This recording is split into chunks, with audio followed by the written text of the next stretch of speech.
Hey everybody, it's me, Amelia Lady B, and welcome back to my channel, Millennial in Menopause. If it's your first time visiting this channel, welcome. Go ahead, subscribe, click the notification bell to know when I post a new video. Today, guys, I know this is the video I have been telling you guys I was gonna do for almost 2 to 3 videos back, and it's all about inflammation. Yeah, and so this is going to be a two-parter video. First, I'm going to talk about inflammation and menopause, and then I'm going to talk about inflammation in its relation to our alopecia, our CCCA alopecia. So stay tuned.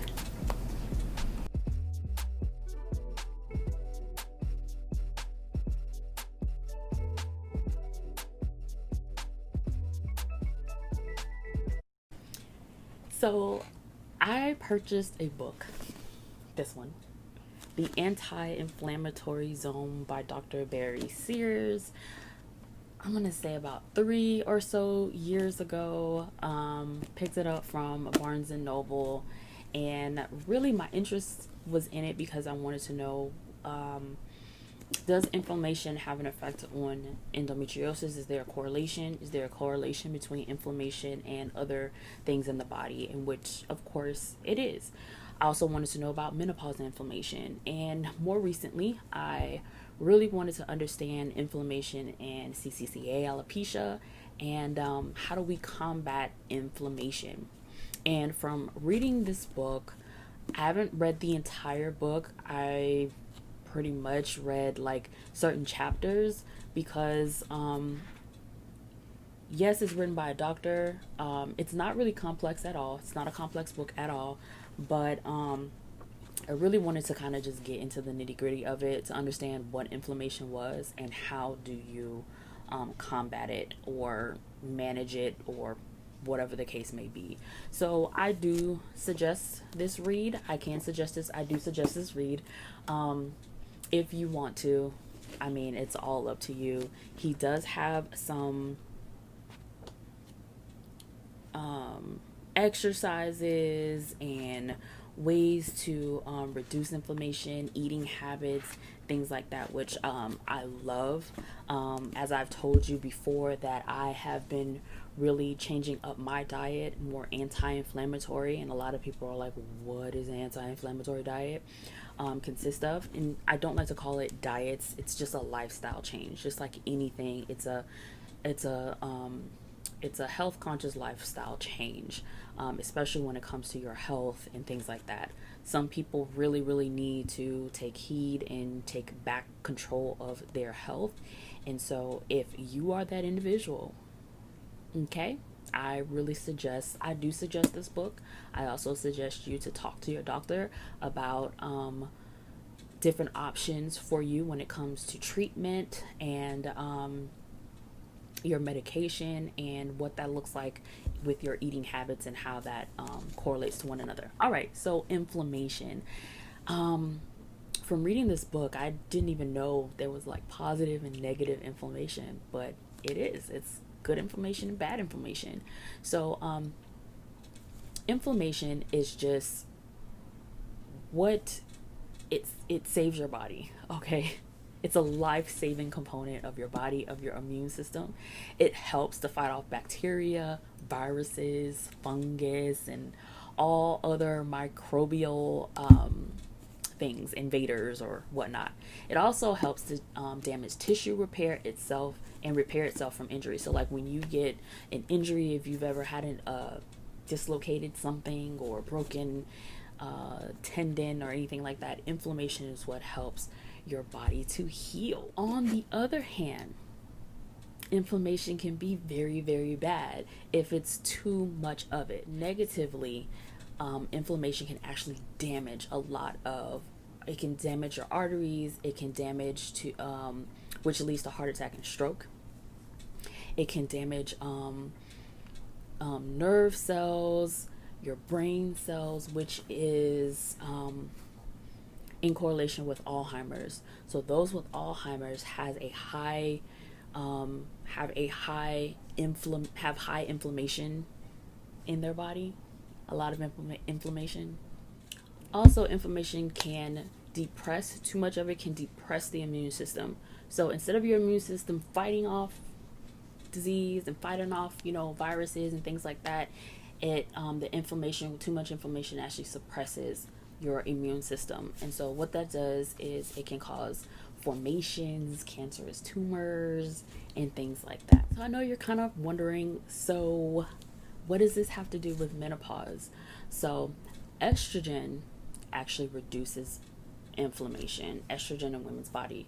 So what happens is when we go through menopause, as you know, naturally it's a reduction of estrogen. So it's slowly reducing. Estrogen is slowly reducing in the body. However, for women who are in surgical menopause or medically induced, some type of medically induced menopause due to a medication or anything like that, we are depleted. I won't say all estrogen is just immediately depleted, but it is more depleted than a woman who still has her ovaries. Okay. So women who do not have ovaries or who may have only one ovary, we are at a higher risk for the bad inflammation in our bodies, which triggers, okay, because of the depletion of estrogen, we have we have menopausal symptoms. So those symptoms would be the hot flashes, brain fog, anxiety, all that stuff. So estrogen is what helps us to manage our body and the inflammation within our body so that we can function regularly, or whatever the case may be. And this is why people introduce hormone replacement therapy. Now, I did a video a year ago on hormone replacement therapy. I'm probably going to do another one just to provide even more information based off of updated research and things like that. Updated research. Not much has changed, but I think I just owe it to you guys to update certain videos, especially when they have new research from 2020 or as recent as 2019 as well. So I'm just saying. Low levels of estrogen. So when we have low levels of estrogen, it can decrease our skin's elasticity, which you see changes in our skin. You age. Menopause does cause us to age a little quicker. What that means is that we don't have as much of the collagen. You know how people say, oh, you need collagen, take collagen, things like that. What you do? Yeah, take collagen. I do a collagen. I do a plant-based collagen supplement powder that I put in my drinks. But skin elasticity, so you have issues with your skin. If you're itchy, if you have dry skin, you want to use some type of shea butter and take collagen in order to help with that. Okay, I know at this point I'm talking more about estrogen than I am inflammation, but based off of what information that I've gotten, I've been searching the web for different information about inflammation and menopause. It always goes back to estrogen because estrogen is very important to a woman's body. So which is why it's very important for us for those of us who are managing menopause, whether you're taking HRT, if you're taking HRT, then you are getting what you need.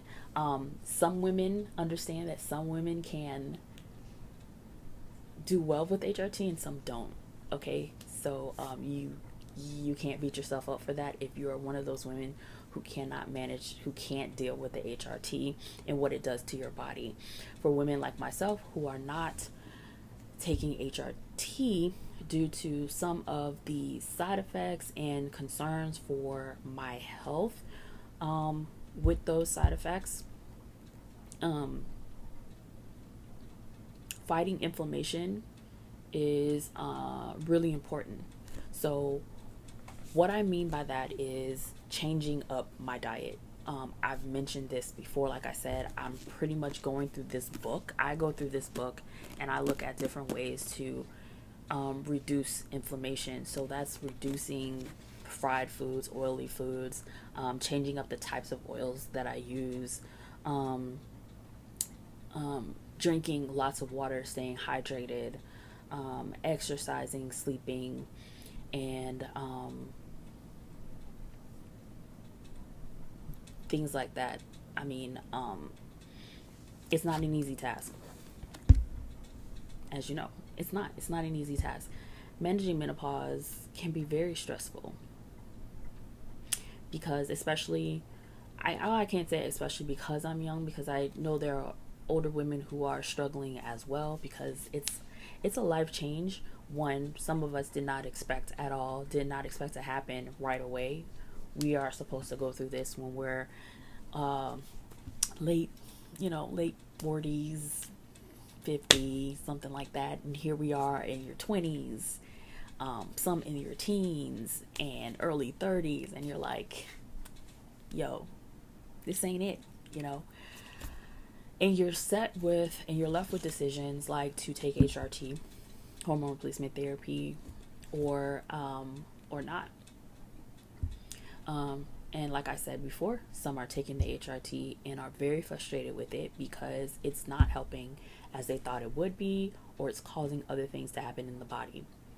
Then you have women who are like myself, who are managing on your own, and you're doing trial and error while at the same time trying to keep your body as nutrient as possible, not being nutrient deficient, but as nutrient as possible. So what does that require? It requires really talking to your doctor. Talking to your doctor to figure out what are some of the plans for you. There are specialist doctors who actually specialize in menopause. So you can seek doctors like that out. If your primary care doctor is someone that you can, should be someone that you can talk to and be able to test your hormone levels to see where they are and where you're deficient in and how you can boost those, boost your hormones.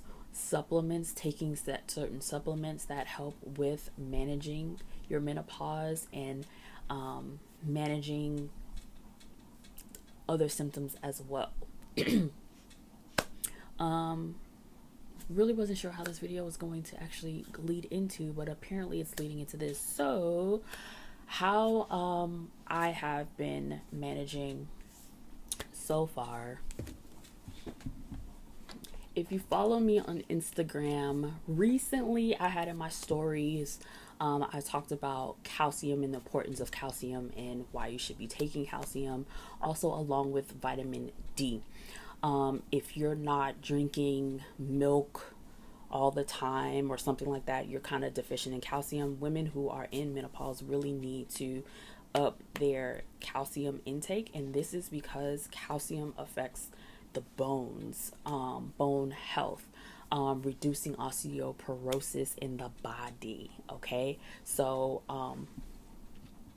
this is all causes of inflammation as well, osteoporosis, arthritis. So we need to regulate what's happening with our bodies.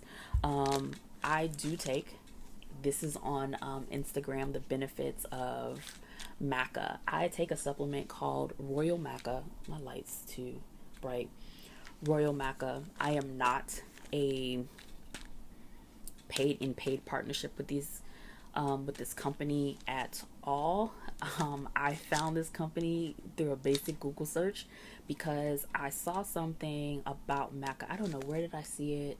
I think I went to a smoothie shop and I saw a maca powder, and I was like, what the heck is maca? So I do a lot of Googling when I go to places and I see stuff that I don't know about. So I go and the girl at the counter, I'm like, so what's maca? And she was like, I don't know, but my mom used it and she's in menopause, so I think it's something to do, it helps with that. And I was like, okay, thank you. So I went home to check out what maca was, and I came across this company, which is Whole World Botanicals. I'll put a link in my description for them. And they have all of the ingredients on that, everything, the nutritional facts and who they are on the bottle are on their website. So what I did was I showed my doctor to find out what she thought about the maca, and she thought, yeah, you can try it, go ahead and try it, see how it does. Take as directed, let me know how you're feeling and all that jazz. So that's what I did with that. Maca is pretty good with managing menopausal symptoms. I'm not going to say like I am completely menopause symptom free. I still have hot flashes. I still have insomnia. Not so much anxiety anymore. My mood swings. Honestly, those I haven't had any recently, but I think mostly because I'm not in a stressful environment anymore on my job. So I think it has a lot to do with environment, how you manage yourself, and all that jazz. So, and also seeing a therapist, it helps. Um, but I have been taking maca now for a year, and it has helped me. I do see a difference in my hot flashes, meaning I don't have as many during the day as I used to. So, I used to have them like almost back to back, what seems like back to back, but not much anymore. Don't really know how to explain it except for that. I don't have as much anymore. I don't have as many hot flashes as I used to before during the day. Do I still flash during the day? Absolutely. I say during the day because at night there's a different story. Night sweats are completely, I don't know. I don't know what it is. I have no idea what it is. I feel like you think during the day you would have more because you're more active, you're more mobile, you're out and about, versus at night you're in home, the lights are off, you're calm in your bed. I have no clue. I'm gonna do some research on that as well because I don't understand I don't get it. But yeah, that's all I can say about that. Um they have it in a powder form. This is a pill form. This bottle is not open yet, but it's a pill form and it has the powder in it. This is a veggie. These are veggie capsules that I have. These are veggie capsules that are pretty good. They also have these pills, different maca pills for men as well. I actually get these for my dad because he had to have he dealt with prostate cancer free now. He had a vasectomy and whatnot. He had a vasectomy, yeah. And so I got him the male version of these pills and it helps him tremendously. So, try it out. Talk to your doctor, see what you can do. So, if you are taking HRT, you definitely need to talk to your doctor to see if maca is okay for you to take along with the HRT, because you don't want any interactions. Always check with your doctor because you don't want interactions with medications. And because at the time I was taking at the time I started this, I was taking anticoagulant, so I definitely had to consult with my doctor to make sure that it was okay to take the maca. I'm now on a blood pressure pill, and so I had to further consult to make sure that there's no interaction with that. The things that I do is definitely exercise. I try to exercise, if not daily, every other day. So it include cardio, a lot of leg work, and then the areas that I need help with, so like the stomach area, the legs, and things like that. What else? That's it. So that's it on inflammation and the effects on menopause. I know it wasn't so much so inflammation specific, but because estrogen plays a role in the amount of inflammation in our bodies. So because we are depleted, once again, because we're depleted from the estrogen, we have depleted estrogen in our body, causes the inflammation to kind of become out of whack. So it's not really balanced. And so if you're noticing any pain in your body, it almost feels like like arthritis or something, if you're starting to feel that, if you're noticing that your blood pressure is rising, and you have to get that under control, definitely need to manage the inflammation in your body, because and that was a ding ding ding for me as well. I'm on high blood pressure medication, been on it for 1 year, but my plan is coming off, and this is a discussion that I have continuously with my doctor. I am managing it pretty well. I have to keep track and monitor and see what's happened, what works for me. So it goes through, I'm going through this process, and so as I continue to go through it, of course I'll be sharing that information. But inflammation is very important to the body, but it also can be negative to the body. So for my menopausal sisters, just keep balancing, keep talking to your doctor, keep doing your research. I'll try to share as much as possible. If you have anything that you want me to discuss in my YouTube videos or on Instagram, hit me up, reach out, leave your questions in the comments. Go over to Instagram. Don't forget to follow Millennial and Menopause. You can DM me. You can send me an email, millennialandmenopause@gmail.com. I will try to respond. If I don't respond, I might respond in a video. So go ahead, leave your comments. Thank you for watching, and thank you for subscribing. If you're not subscribed yet, go ahead and click on the link. Toodles, until next time, God bless.